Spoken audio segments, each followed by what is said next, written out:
Hi guys, good afternoon. Welcome back again. My name is Lerato Sebata, your procurement and supply chains professional, business coach.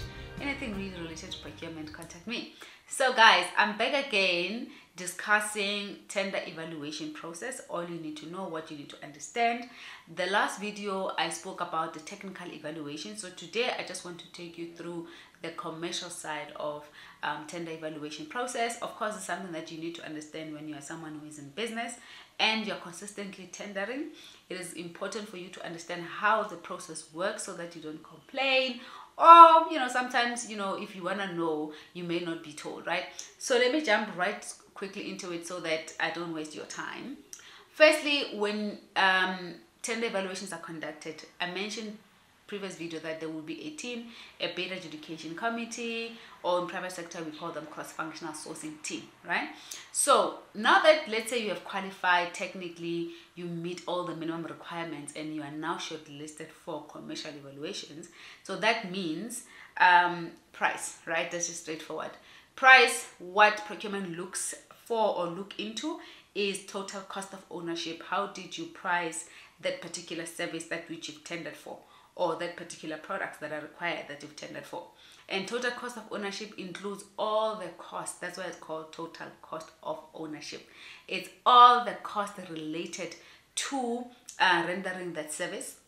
Meaning, let's say you are tendering for supply of maybe cleaning materials, or supply of what's common, stationery, right? So firstly, you will price for the quantities related. Do you unit price in the quantities?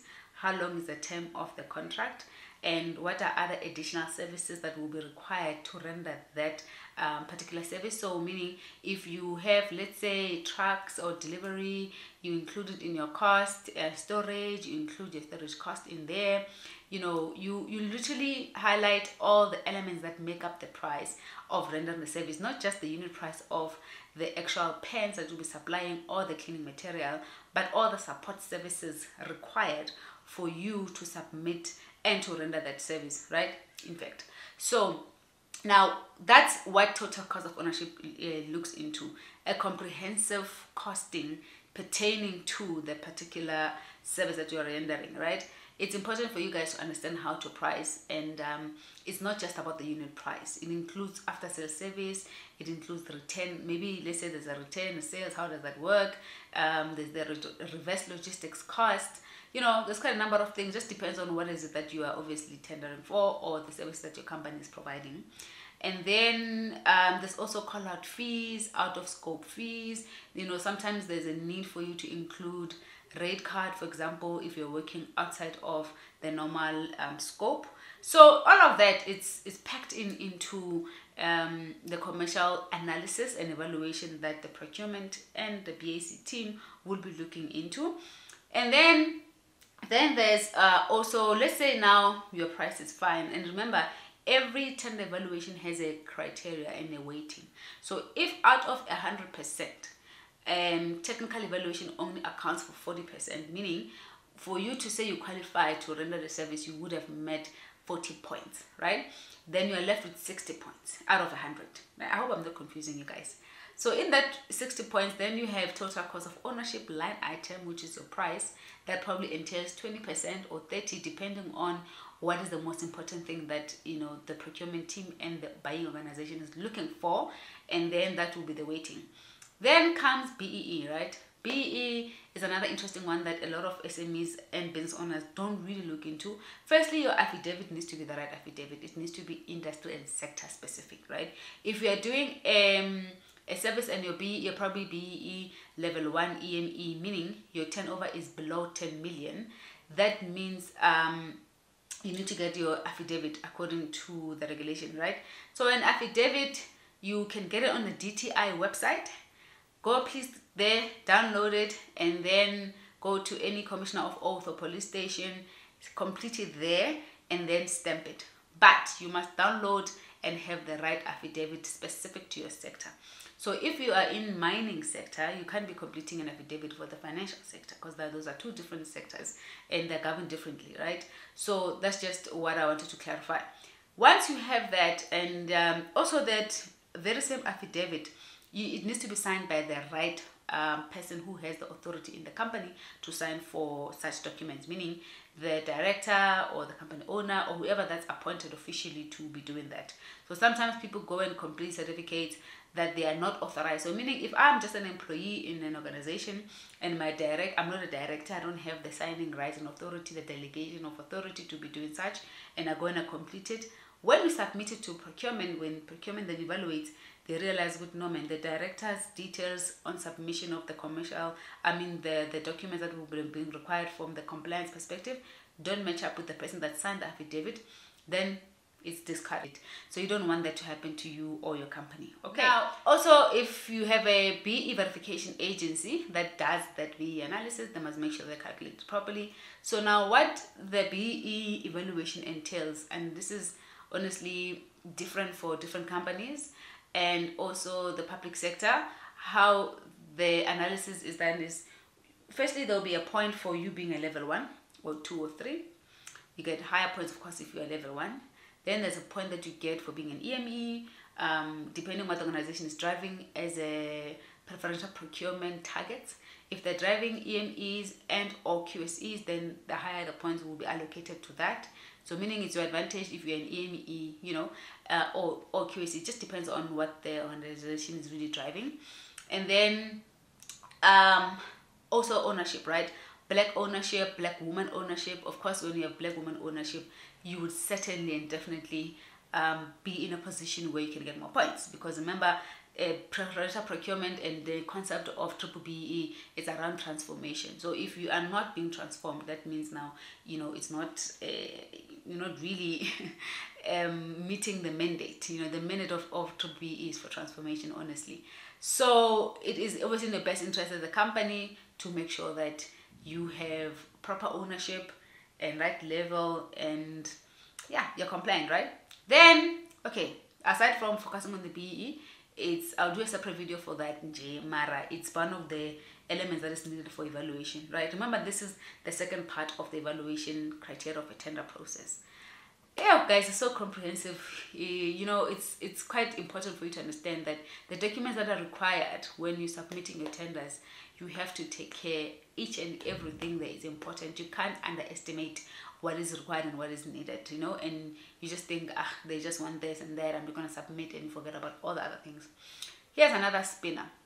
Then there's requirements for financial statements or management accounts. I know some companies and some organizations request management accounts just to see how you're managing your finances, who's doing bookkeeping, and obviously big companies will request for audited financial statements. Make sure that you're running a healthy business. So the purpose of now having financial statements attached to your tender documents, it means for procurement, when they evaluate, they check again, another scoring point, that you're not insolvent. We're not going to be giving business to someone that's going to go down, anytime tomorrow or whenever. And also to make sure that you are someone who is liquid, right? You don't want to be giving business to someone, honestly speaking, that has more liabilities, can't pay their debts, their cash flow is bad, it's just been bad. Of course, it's a big risk, especially where it is products related, when you are sourcing different types of products, right? It's not the same if it is service rendering, like maybe I'm coming to do my professional services and my financials are bad, right? What is the impact and the risk on the buying organization if my financials are bad? It depends also what the objective they're driving. Mara, where it is materials, products, stock, or you need to have money to go and buy before you're paid. And if the payment, let's say the company that you'll be tendering, they pay you late, how are you going to restock? How are you going to pay your employees? How are you going to pay your services? So that's why these things are needed. So it's important as a business owner to keep record of all your financial balance sheet, income statement, and you record, the management of your accounts. Okay, then that's fundamentally what commercial evaluation is about. Then there's further analysis and evaluation where there's a risk, right? This is not always the case, but depending on the service again that the buying organization would be requesting and what the tender needs are and the requirements, then there'll be risk assessment. Risk will come in and check if you have all the business continuity management plan in place. You know, if we have another corona happening, you know, will the business go down? What's your disaster recovery management system in place? You know, should your equipment be stolen, what's going to happen to that, to your company? You know, it's an entire shebang. It's a whole 9 yards to just measure the risk. You know, ultimately, guys, remember, it's about evaluating the risk. So every company understands that there's a risk appetite that you would accept as a business, right?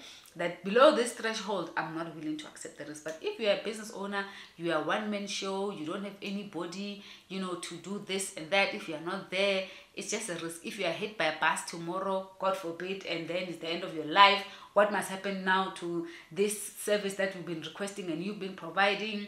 You know, and all those things are quite important because we don't really look into them, into that detail. I know as a business, all you want is chasing, you know, deals, sales. After you get sales, you need to also work out your business process mapping in place to make sure that also it's important. Because remember, governance, guys, it's very necessary. Whether you're small or big, it's very important. So I would then advise that you as a business owner look into your business process management and mapping. Should you not be there, should this happen, what is next? That's now risk management and basic project management as well, right? And then, yeah, then let's say you are shortlisted. So if you have met all the requirements that I've mentioned, price, BEE, financial and risk, and then you're shortlisted, maybe a top 2. Sometimes there will be a need for presentations. That's okay. Please come through and see and tell us more. And if there's a presentation, there's also an evaluation criteria set for the presentation, meaning this will include items like your presentation skills, you know, how you're showing us your methodology, your approach, you know, the same things on what we look into when we present. Can you deliver? Is your service really that enticing and appetizing? Is it landing the way it lands? Because sometimes if you're just reading documents, it's not the same as you seeing it visually in presentation. So that tells a lot when you're in a presentation.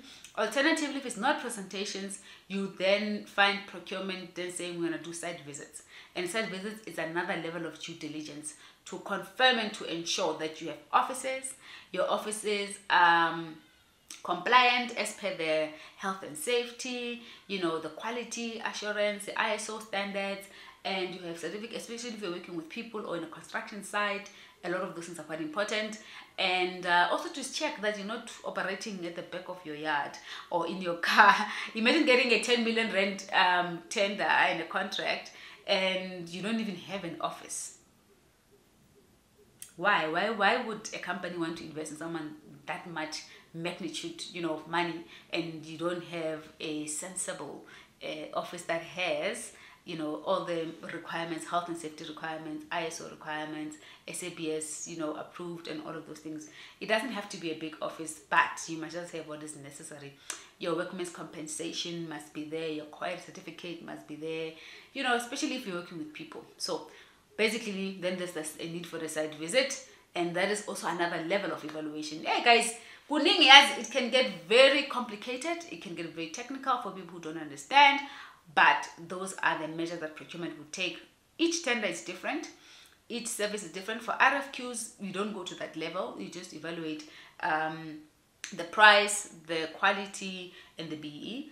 But if it's a tender and then the risk is high, you then do that comprehensive process. Okay, so that's what basically sums up in the how many minutes, 10 or 15 minutes, right? That's what basically sums up how evaluations are done. And you can imagine why it takes long for procurement to take 3-4 months evaluating a tender. Sometimes if there's audit involved, there's other parties involved, it can get even more comprehensive. So I'm gonna do a video around, you know, factors that may constitute why a tender is cancelled, so that you understand and you don't misunderstand those type of things. Okay, please do like, share, subscribe. Guys, please subscribe to my channel. If this information I'm sharing is valuable, please do subscribe. I would really appreciate it. And just comment and tell me you're really appreciating and enjoying this content, and maybe you want to see more. You can tell me, and then I'll definitely, you know, link you up, guys. I'm one lady that believes in information sharing, and I'll definitely do that. So yeah, I love to help you. Also, if you need my professional assistance, please do send me an email on info@roigroup.co.za. I'll put it here so that we can get to know your business one-on-one. Okay, I do this mentorship just on the side. Anyway, have a good one, and I'll catch you guys later. Please do like, share, and subscribe. Like I said, I'll see you soon. Mwah. Bye.